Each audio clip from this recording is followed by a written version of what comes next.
Isang magandang araw po mga ka-agri.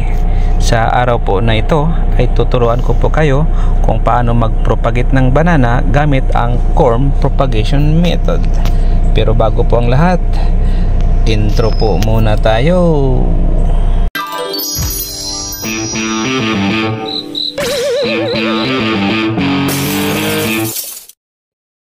Hello mga ka-agri, isang magandang araw po sa ating lahat. So update po ngayon sa ating nursery. Ito na po, no?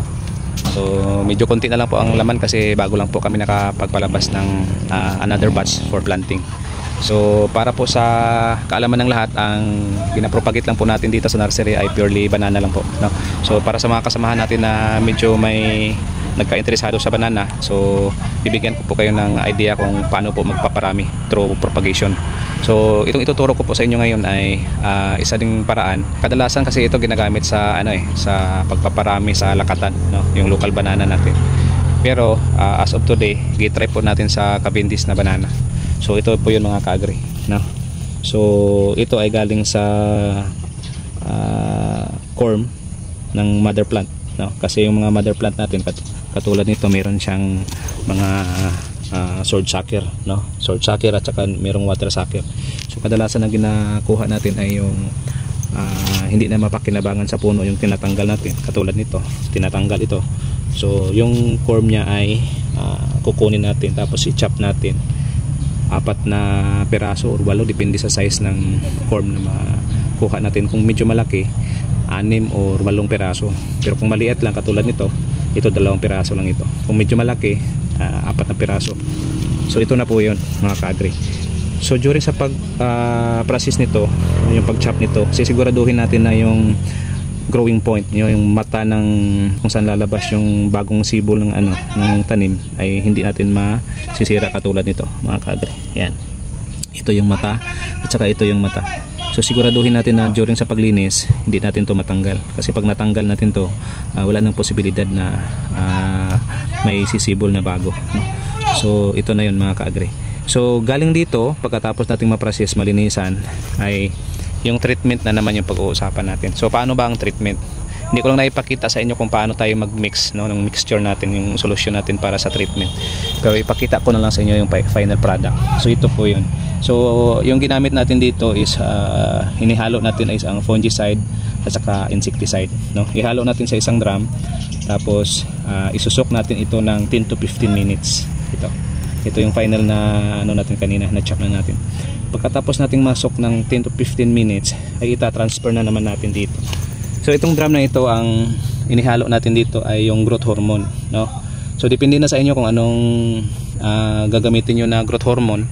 Ang sa amin dito, yung ginagamit namin is yung ANAA, no? Kasi ito yung pinaka popular sa market na binibili ng mga ka-agri natin para sa pagpaparami din ng kanilang mga tanim, no? So lalagyan natin ito ng growth hormone.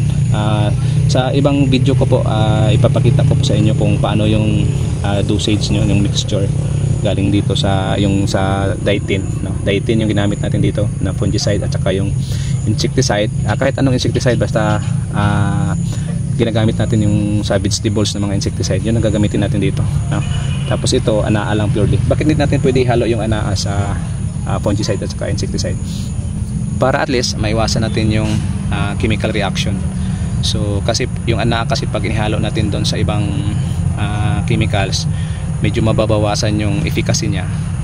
So medyo masisira yung ano niya, karakter niya, para makapagbigay ng magandang resulta doon sa ating pananim, no, sa ating corn. So yun ang explanation doon. So dapat hindi natin ihalo. So separate siya. So galing dito 15 minutes, 10 to 15 minutes, then ita-transfer natin dito 10 to 15 minutes din.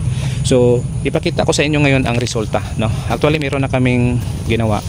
Mga 1 week old na po ito mga ka-agri. Ito na yun. So kailangan natin takpan ng dahon ng saging or dahon ng lubi, ng niyog, para at least hindi pa siya direct na ng init ng araw. Actually meron naman tayong net, pero mas maganda pag lalagyan natin ng dahon para at least yung moisture ay ma-prevent natin na mag-disappear. So ito na yun, tingnan natin mga ka-agri. Mag-ano tayo, magbukas tayo ng konti. So kung makikita nyo mga ka-agri, lumalabas na yung ano niya, ugat niya. So ito yung traceability na medyo maganda yung situation ng corm natin sa ilalim. So titingnan natin, ito na yon, nakapile na siya mga ka-agri. Ayan, nakapile na yan. So ito na yung bagong sibol. Ayan. So meron na tayong isang lumabas, no? Ito pa yung isa. Ayan, nakikita nyo. So dito yan lalabas, no? So yung mag-aantay na lang tayo ng mga 3 to 4 weeks kasi lalaki to. Tapos ganito na siya kataas, no? Ganito na siya kataas. Diyan kukunin na natin, no? I-slice natin, tapos linisan natin, tapos itatanim natin sa seed bag. So ito na yung partial na resulta mga ka-agri. Ayan. So yung iba hindi pa nagpalabas ng ano, ng bagong sibol, no? Pero ito meron na. So 1 week old pa lang ito mga ka-agri. Usually makikita mo yung progress pagdating ng mga 2 weeks old, 2 to 3 weeks old, makikita mo na yan, maglabasan na yan. So by that time kukunin mo na tong ano, kukunin mo na yung nakatabon na dahon para at least diretso yung tubo niya, no? So yun lang muna mga ka-agri. So update ko kayo ulit sa progress ng ating nursery. So kung may katanungan po kayo, pwede po kayo mag ano doon sa comment section, no? I-try ko pong masagot, isa-isahin natin para at least mabigyan naman po kayo ng idea kung paano po tayo mag-propagate ng banana through sa ganitong process. So yun lang po mga ka-agri, at magandang araw po sa ating lahat.